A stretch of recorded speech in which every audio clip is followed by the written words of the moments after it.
Здравейте, драги зрители! Аз съм Цветелина, това е канала Вежливия лост представям. Днес съм решил да запиша едно видео, чието заглавие ще бъде въведение и нова концепция на канала.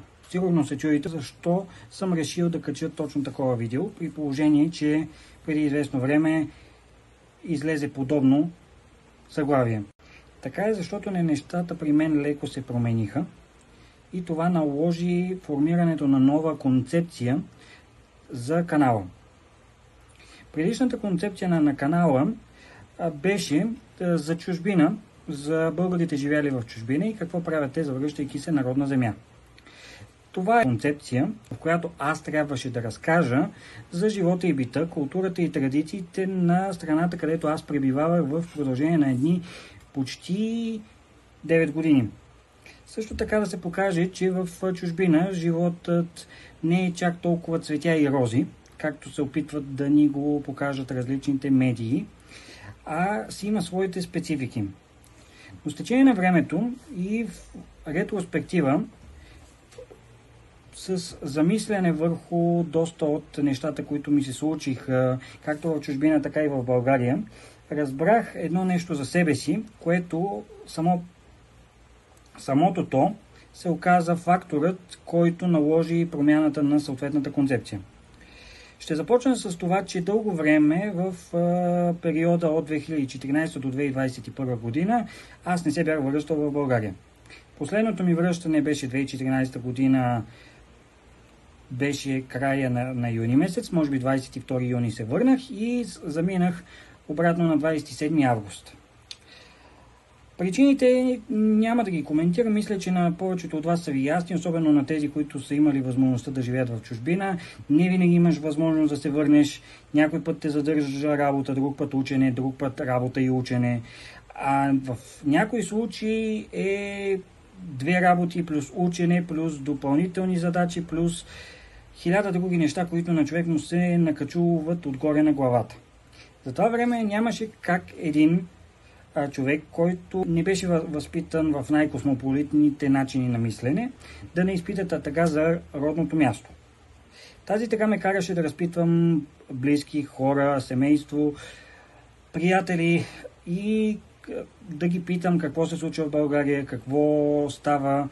Междувременно да чета различни статии в мрежата, да следя примерно новините, където всичкото това го обединяваше едно много неприятно нещо, а именно, че навсякъде се чуваше една и съща мантра, а именно, че в България живот няма и че човек не си струва да се бори. В последното потенциално средство за масова дезинформация и дебилизация намирах и много постове на различни хора, всеки един от които показваше някакво недоволство с случващото се у нас.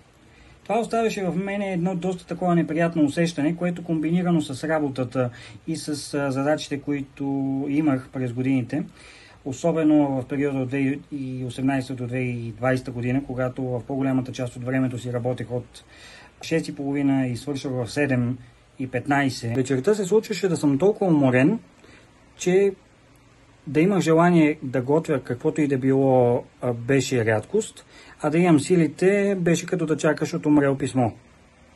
Това оставяше в моето съзнание една определена следа на някаква неприязън, на някакво нежелание да мисля за връщане в България, защото малко или много такива неща и такива истории на хора, които аз смятах за достатъчно разумни, налагаха малко или много едно такова негативно отношение. Когато се случи положението с COVID, нещата в Корея се промениха драстично.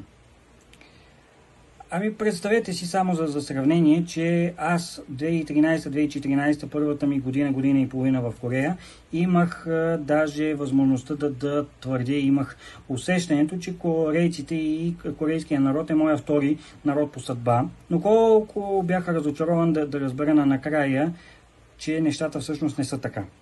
До толкова се промениха през 2020 година нещата, че този народ, за който бях твърдял такива неща, сякаш беше изчезнал и аз бях насила телепортиран в една страна, където хората бяха абсолютно същите на външен вид, но сякаш някой им беше до толкова промил мозъка, че им беше изтрил всичката възможна историческа памет, всичката възможна интелигентност, включително емоционална и всякаква друга форма на интелигентност, и ги беше заменил с коренно различни хора.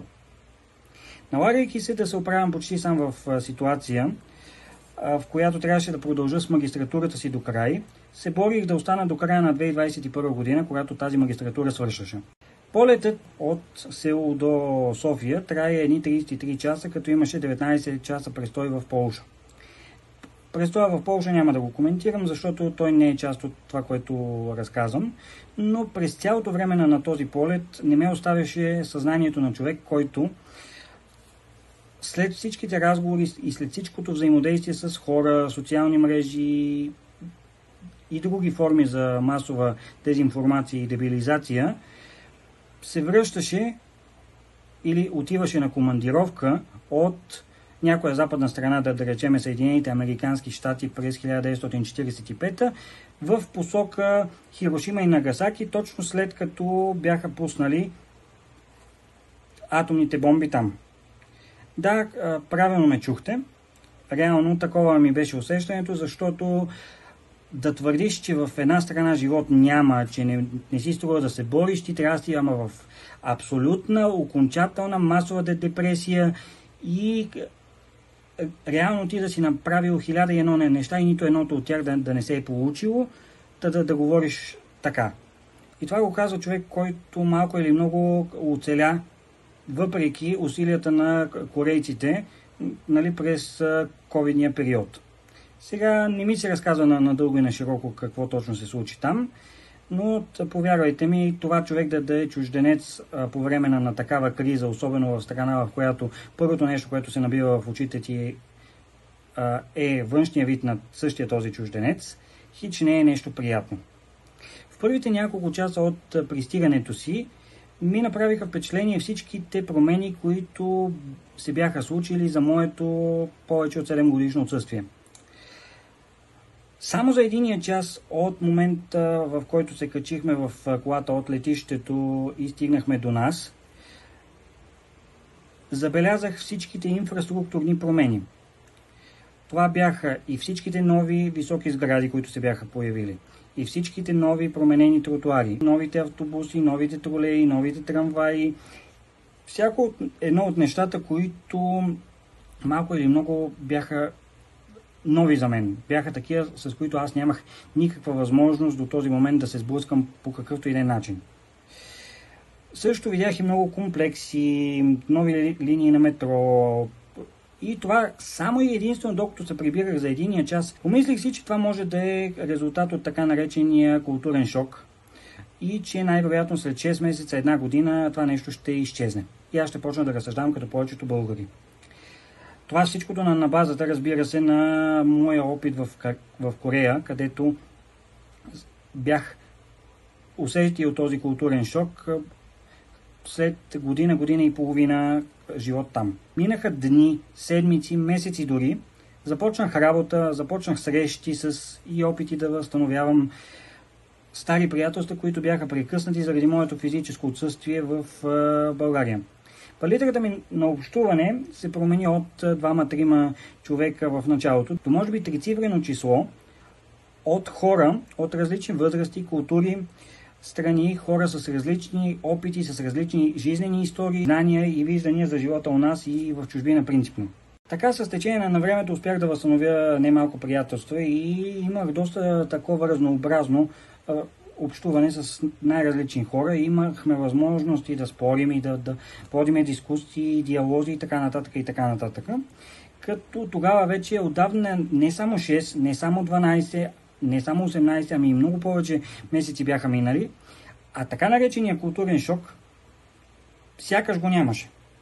Разберете, този културен шок, за който говореха хората, аз не го чувствах, защото моето отношение към нещата не се променяше. Или този културен шок се беше впил в моите тъкани, във всяка една клетка от моето тяло и не ме пускаше като един нежелан гостенин, нежелан и нахален гостенин, или беше затъмнил моя разум и логика, което не ми позволяваше да видя нещата по начина, по който ги виждаха всичките останали хора. Мислейки и забелязвайки някои от проблемите, които хората изтъкваха в общуването си с мен и тези, които имах възможността и аз да забележа, всички останали 70% от нещата, виждайки ги през призмата на човек с своя не най-възможно беден жизнен път, ме очудваше колко различни можеха да бъдат възгледите на хора от една и съща възраст, от един и същи пол, а дори да бяхме различни като пол, като възраст, така или иначе разликите бяха съществени. Но едно нещо беше много любопитно да се спомене. Различаващите се по мненията си от мен хора, и най-вече 90% от тях, даже и повече, бяха хора, които в най-добрия случай бяха живяли или са живяли в чужбина преди много време, а останалите от тях никога не бяха напускали границата на нашата свята република. Точно така, това, което искам да кажа, тези хора, които виждаха негативно нещата в България, това, което ги обединяваше, бяха, че те не бяха прекрачвали границата на нашата страна. Но стига вече ви пеках на бавен огън. Основната мисъл на видеото и това, което наложи промяна на концепцията на самия канал, като промяната няма да е чак толкова съществена, не ме разбирате чак до там, беше едно прозрение. А това прозрение е, че колкото и проблеми да имахме в България, те не бяха малко. Няма какво да се лъжем. Проблемите в България и хич не са малко.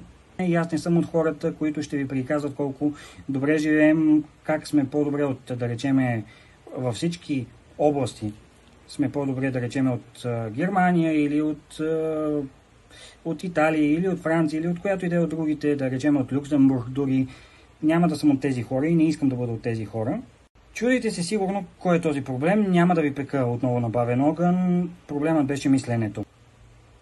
Правилно или не, няма да си позволявам да го качествявам в този момент. Все пак аз не съм някакъв гуру, не съм някакъв разбирач, не съм някакъв специалист. Не би трябвало да си позволявам да говоря като такъв. Ще се придържам към моите собствени разсъждения на един влогър, когото не са го питали, но както вече разбрахте, нас няма нужда някой да ни пита, ние сами се набутваме в устата на лъва и си изказваме мнението, дори и никой да не ни е питал. Всичкото ще го изкажа от гледната точка на един влогър, на който му пука за собствената му страна. В името на максималната справедливост и обективност ще се базирам само и единствено на факти и ще гледам да избягвам интерпретации, за да може да бъде колкото се може по-ясно и базирано на неща, които да не могат да се оспорят. Смятам, че мисленето на българина е отробството на много неща, които ни пречат да видим картината от гледната точка на орлов поглед или просто от един друг ъгъл.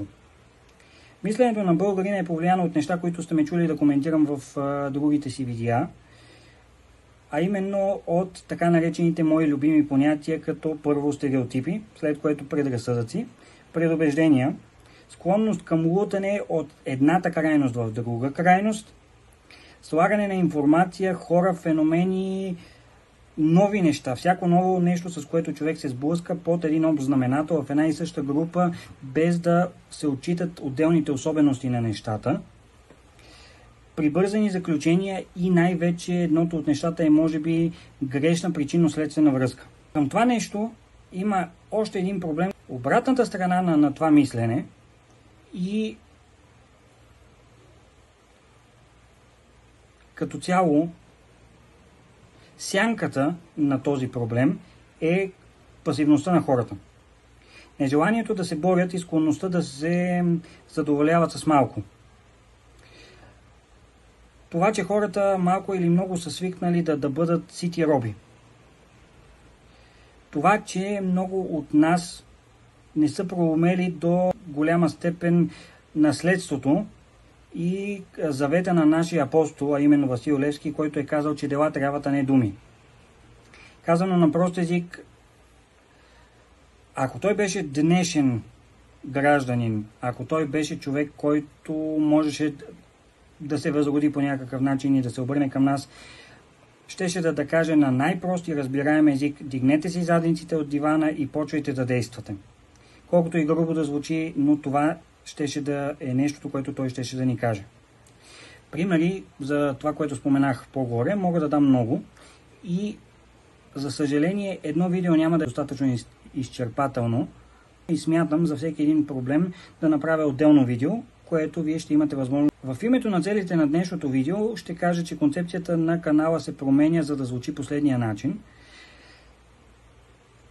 Каналът ми ще показва гледната точка на един българин, една наистина по-различна гледна точка на човек, който е живял почти 10 години в чужбина, милееш за развитието на собствената си страна и искаш да промени нещо в нея. За да може нещата да вървят и да се развиват към по-доброто. Оттам насетне вече в канала ще има видеа и за темата чужбина и какво можем да научим от всяка една култура по света, защото ние не сме идеалният народ, ние не сме идеалната култура и именно има изключително много неща, които можем да научим от чуждите култури. Няма да хвърлям ръкавицата на тези понятия, които изредих по-горе, но ще показвам моята гледна точка по различни теми. И оттам насетне, на който му харесва такава различна гледна точка, супер, а на който не му харесва, това е напълно ваше право. Няма да ви го оспорвам. И единственото, което може да се почувствате, заради което може да се почувствате зле, е заради това, че сте загубили няколко минути от своето време в гледането на видеа. Това е единственото, което можете да загубите. Така че за момента това е, което мога да кажа. Това е нещото, което смятам да правя. И се надявам на вас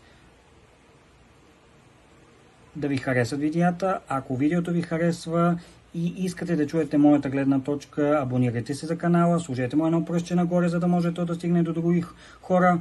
Ако ми направите, разбира се, услугата да го споделите с приятели или да го постнете в някоя социална мрежа, ще бъда наистина благодарен. А оттам насетне вече всеки един решава сам за себе си. Благодаря ви за вниманието на тези, които стигнаха до този момент във видеото. Надявам се да ви е било интересно и ще ви очаквам както в коментарната секцията, така и в следващите си видеа. До чуване, бъдете здрави и желая на всеки един от вас мирно небе над главите, защото това е нещото, което в днешно време ни трябва. Здраве и мир, за да можем да правим това, което искаме, а не да се налага да оцеляваме. Лек ден на всички!